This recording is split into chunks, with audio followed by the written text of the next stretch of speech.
रायगड लोकसभेतील महायुतीचे उमेदवार सुनील तटकरे यांच्या उमेदवारीची घोषणा झाल्यानंतर भाजपसह इतर कार्यकर्ते रायगडमधून नाराज होते। मात्र ही नाराजगी आज माणगाव येथील एका कार्यक्रमात आमदार भरत गोगावले यांनी दूर करत आम्ही सुनील तटकरे यांना युतीचा धर्म पाळून लोकसभेला मतदान करणार आहोत आणि आम्हाला ते विधानसभेला मदत करतील यांच्यावर आमचा पूर्ण विश्वास असल्याचे यावेळी म्हटलंय।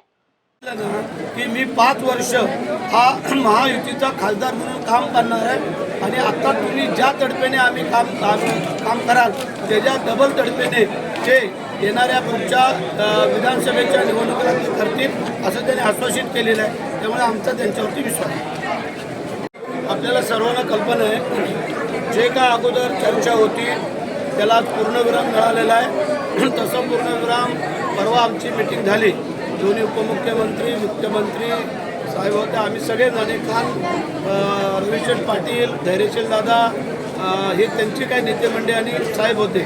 तर त्यामुळे पहिली तिचे व्यवस्थित मनोमिलन झालं। मी काल स्वतः आमची पक्षाची मीटिंग घेऊन आमच्या विधानसभा मतदारसंघातल्या सगळ्या कार्यकर्त्यांना संदेश दिला आणि आजची मीटिंग या ठिकाणी निर्विघ्नपणे पार पाडलेली आहे। तसंच मतदान ही तटकरे साहेबांना निर्विघ्ने पार पडून मोठ्या फरकाने मगाशी सांगितलं जे टॉप 10 मध्ये जे काही असतील त्याच्यामध्ये तटकरे साहेबांचा नंबर असेल ते आम्ही असू।